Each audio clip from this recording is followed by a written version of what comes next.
Well, let me start by thanking the Columbia Institute and Charlie for having me out here. I had to fly out, which meant that my carbon footprint probably stomped that caterpillar. I'm sorry about that. But I'm delighted to be here. You know, BC is my home, it's where I'm from, it's where my heart is politically. So I'm always very excited to come back and talk to my people about politics. It's hard to get across to Ontarians how BC politics is different. I don't know, there's something different about the way BC does politics that I like being engaged in. So I'm delighted to be here.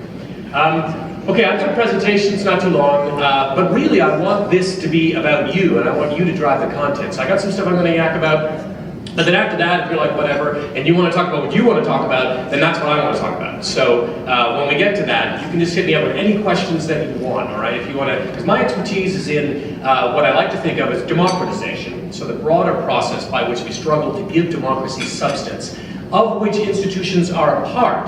But really, the social side is what makes democracy real. And so I can talk to you about the process by which voting systems change. I've looked at 18 countries over 150 years, every Western industrialized country. I've looked at every instance of voting system reform. So I've got a little bit of insight into how we actually do it. At the same time, I've written a book that focuses just on Canada and looks at the case for voting system reform and all the arguments for and against. So any questions you have, any technical issues you want to get into, I'm there. I'm really geeky about it. And so I'm happy to chat with you about those things. All right, let's get into what I'm going to talk about today in my presentation. So this fall, there's going to be a vote. I think most of you know that. There's going to be a referendum to change on whether BC residents, BC voters want to change the provincial voting system. And the vote will be by a mail-in ballot. It will be 50% plus 1 will be the threshold for change. And the argument I want to make to you today is that this vote is not something you're going to sit out. This is not a, maybe next time kind of moment, okay? This vote is crucially important. It could change the course of democracy in this province for the better. So I cannot impress upon you how important this vote is if you want to improve and deepen the depth of the democratic experience for British Columbians. All right, let's try that again. There we go. All right, well, let me start by democracy, because a lot of people talk about democracy. What do we mean by democracy? For a lot of people, democracy is institutions, voting, elections, that kind of stuff. And sure, all that may contribute to democracy. But to me, democracy is more of a social relationship amongst people for their own self-governance. So we judge democracy by whether or not the great mass of people really have the power to affect the decisions, influence the decisions that affect their own lives. So democracy has to be about doing stuff, about getting stuff done, about having an influence. There's got to be something substantive to it. Otherwise, it's just for show. So democracy is not just institutions, but a question of power, the power to have an impact. And the choice of institutions does influence the degree of power that people have. So I think that a new voting system for BC could help voters get the representation they want, make more votes count towards the election of someone, and assure that government really does represent a majority of voters. These attributes could really go a long way to making BC a more democratic place. So my goals in this presentation are these. I want to address the dilemma of local government. I was asked to address the local government angle of this, and I can do that. And why is this, what are some of the challenges? I'm not going to say anything to you don't already know. And then how our present first-past-the-post voting system helps to keep local government weak. I'm going to make an argument about why this specific voting system keeps a local government weak in the context of Canada. And then what to expect in this coming referendum. How's that going to play out?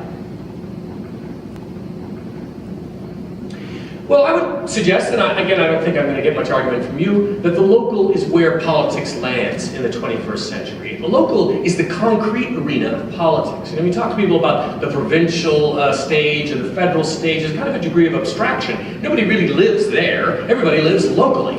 And it's also where a lot of the challenges of modern living bite people. So things like housing, transportation, work, health, these are profoundly local experiences for individuals. Yet local government is often ill-equipped to grapple with the depth of these problems. And why? Well, the short answer, Constitution. Yeah, I know you want to talk about the Constitution. Everybody's itching to do that. And the problem is that in Canada, we have a Constitution that was designed in the mid-19th century for a predominantly rural farming society. And it's not cutting it in the modern world, our urban experience. And part of it is the way that the responsibilities were divided up. So the federal government has the greatest ability to tax. It has the biggest tax room, if you will.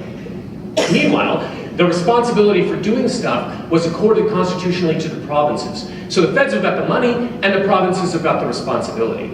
Meanwhile, the local gets told what to do, because the local is the creature of the provincial government. It has no constitutional standing of its own, so it's a taker in the political realm, and has very little ability to push beyond that, at least in constitutional terms. Try that again.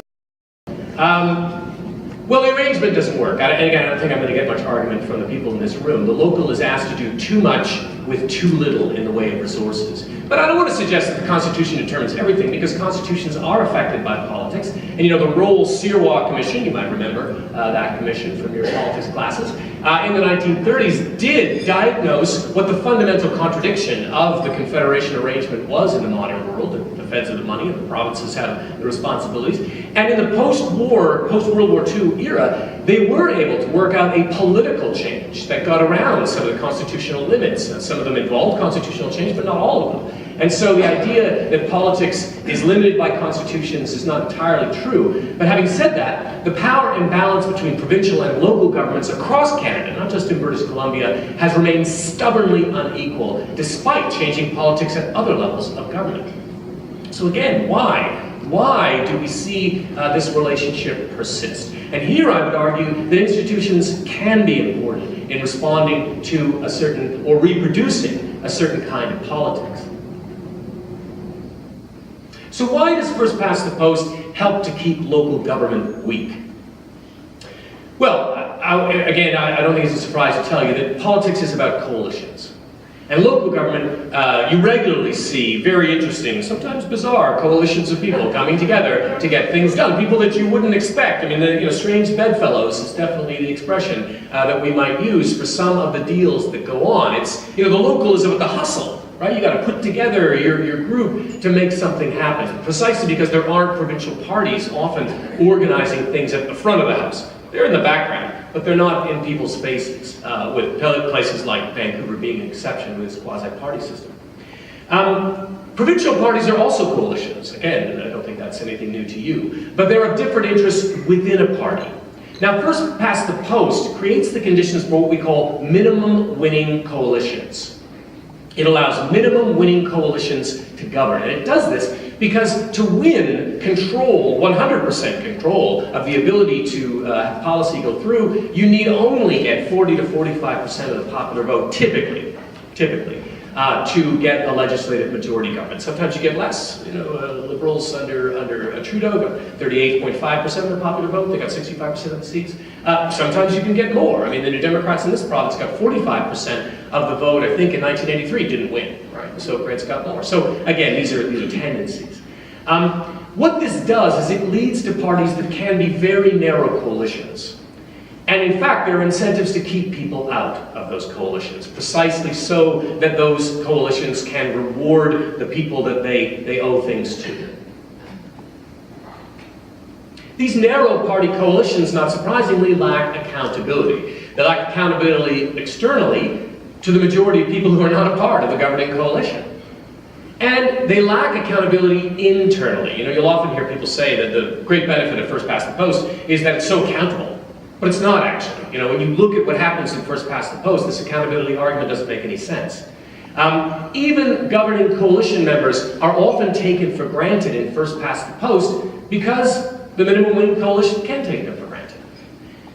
Because of the restrained party competition under the first past the post voting system, typically to two parties and maybe a small third party, it limits the choices for coalition members due to a left-right divide. I always find this funny, this argument about accountability in first past the post. So let me see if I got this right.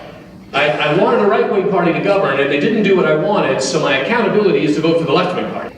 Right? That doesn't make any sense to actual voters. Actual voters are not going to respond that way. If you're a left-wing supporter and you're unhappy with your left-wing government, you are not going to vote for the right-wing party to make them accountable. And it's precisely because first past the post is such an uncompetitive system that voters and coalition members find themselves unable to control or influence the vehicles that they support. Again, not all of them, obviously some are getting what they want. But let me give you a couple of examples. One of the arguments that we've heard recently is that this voting system referendum is a conspiracy against rural British Columbia, that urban voters are going to gang up and impose the system against rural British Columbia. Well, of course, factually, that's wrong. We know that urban voters don't vote as a bloc in the same way that rural voters don't vote as a bloc. There is no rural party represented in the legislature. Instead, rural voters vote for all three of the parties that are represented, just like urban voters. But what we can show is that despite the fact that rural voters have been overrepresented in the governing coalitions in the past 50 years, they've not been well served by that membership. They've been largely taken for granted. They're treated like a bank that the governing coalition can make withdrawals from, but not often make deposits. And so we can see when we look at the experience of first past the post that various groups can be ignored. And I would argue that local government is one of those groups. It's very hard for local government to make these governing coalitions accountable.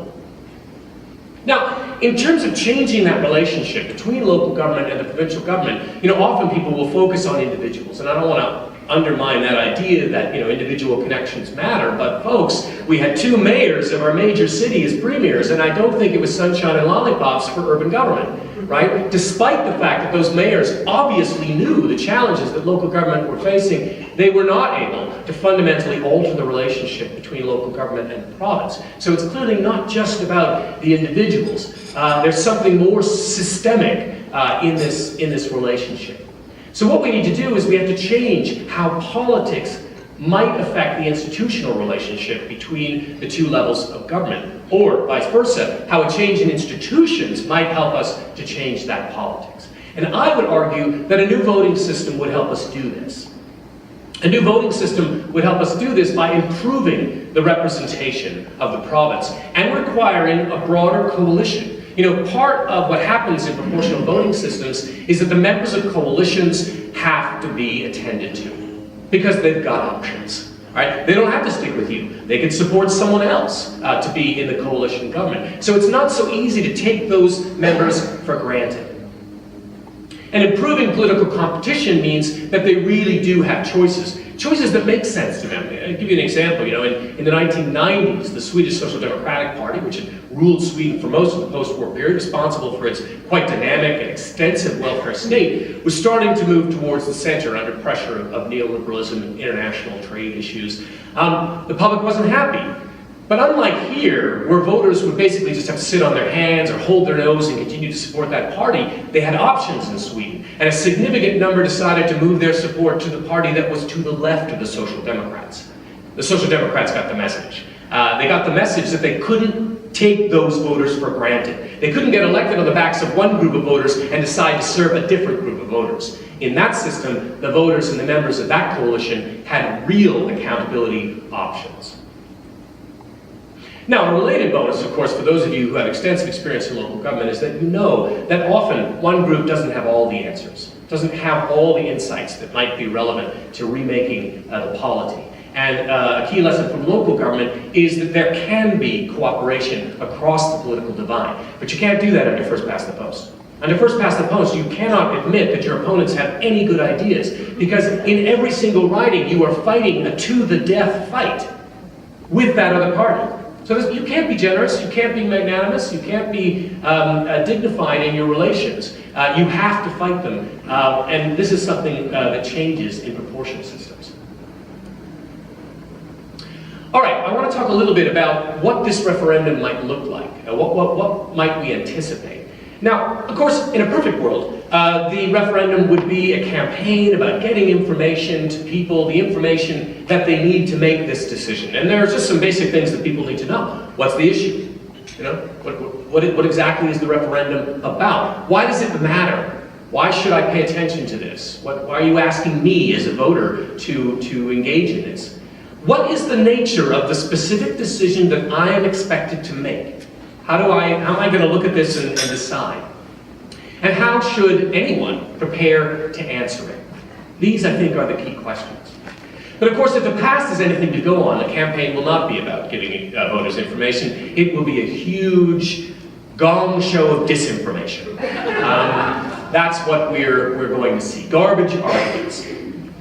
And from those opposed to change, and this includes very high-ranking members of different political parties, the media, who often act as the unofficial no campaign, various advocacy groups, the arguments will typically take four forms: speculative arguments, ad hoc arguments, sweeping arguments, and what I might call alarmist arguments. Just looking at where I am at the time. Speculative arguments are things like, gosh, if we move to a proportional system, extremists will get elected. What evidence do we have of that? Well, I'm going to speculate in a vacuum here that the Martians are going to land if we adopt PR.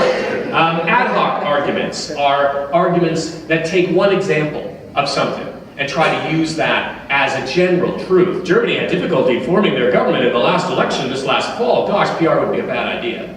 You know, Germany's had more than one election. They've had lots of elections. They've had lots of ability to form a government. You know, it took a little longer this last time. That's not the reason to necessarily reject the idea. Sweeping claims, you know, PR leads to instability.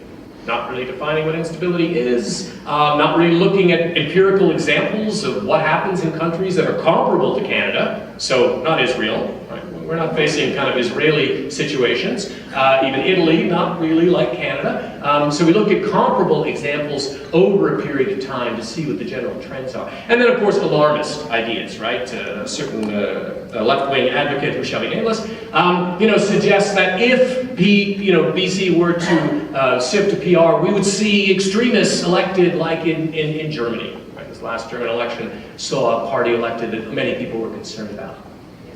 Well, how should you sort through these competing claims?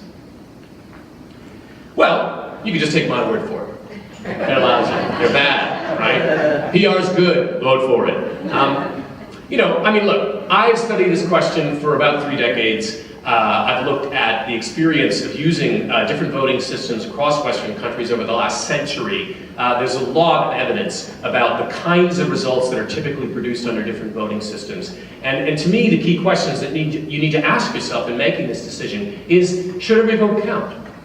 Should we have a system that as much as possible sees every vote contribute towards the election of someone? Proportional systems translate 90 to 95% of the votes into actual representation, giving all those voters a stake in the outcome. First past the post, 50% of the votes might translate into actual representation, leaving half the people with nothing for their efforts. I mean, if the voting system is a kind of communication device, then first past the post is not really a very good one in terms of translating what people are saying. Should the legislature mirror our political and demographic diversity? I mean, we call it representative democracy. So surely our standards for representation should be high. If people say they want X, who are we to say that they shouldn't get it? So it should reflect the ideological differences that we hold, as well as the demographic differences that we are. Our legislature should reflect our diversity in terms of our ethnicity, in terms of our gender, in terms of our sexuality, or whatever people think is important to be reflected in our legislature. And we know empirically that proportional systems do a better job. Should a legislative majority government respect or represent an actual majority of people? 2 surveys done 10 years apart by asked Canadians, if we say majority government, does that mean it has a majority of the support? And half of the respondents said yes.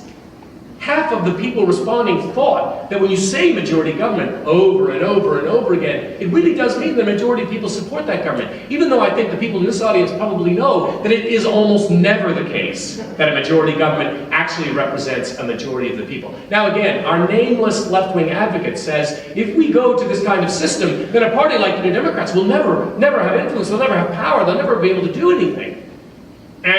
Wrong. When we look at Western industrialized countries that are comparable to Canada, we see progressive parties that have less support than the New Democrats being able to establish much more robust welfare states than we've been able to do here. And they've been able to do it by contributing to the public discussion, by creating a contagion effect from the left, by putting policies on the table that actually most people support. The left's ideas have proven to be more popular than the left itself in most Western industrialized countries. And because PR does an effective job of representing those differences and holding those parties accountable, it means that other parties have not been able to make excuses when it comes down to introducing things that the public wants. Things like healthcare, things like education, things like more livable cities. So the facts don't support this idea that a shift to a new voting system would weaken the influence of progressive forces. Far from it. I think the evidence suggests that it would strengthen their voice. So for all these reasons, I'm telling you, yes. Yes is an easy one here. But you know, you're probably going to have to work it out for yourself. You're probably going to have to take responsibility for this decision. You're going to have to work out why you think the choice that you're going to make is the right one. Because defenders who first past the post will tell you that, you know, the current system is great. It's fantastic. You know, it's accountable, it's stable. But a lot of the arguments that they offer us, while they make sense and they can be supported empirically, they don't make a lot of sense democratically. And that's where I think their grave weakness is. Well, I can tell you which way to vote, but you're going to have to make your own decisions. But what I would like to do is offer some advice about how to assess the claims that you may hear in the coming days. So I would suggest beware. Beware of speculative arguments, speculation in a vacuum, right? Gosh, I can dream up any crazy thing and suggest that PR will lead to it. Clowns are going to overrun our town if you've got PR. That's a bad idea. Right? Beware speculative arguments that have no factual or comparative basis. Beware broad, unsubstantiated claims, right? We hear that PR will allow small parties to have all the power. Well, is that actually true? Is it actually true that in PR-using countries that are comparable to Canada, do small parties really run the show? Do they have all the power? Because the evidence suggests otherwise. So we should actually look and see what goes on in these places. Beware decontextualized specific claims. Hey, Germany, tough time forming that government. We don't want that here. I mean, I've heard that right out of this unnamed left-wing source. No, you have to look at the pattern of the action over time.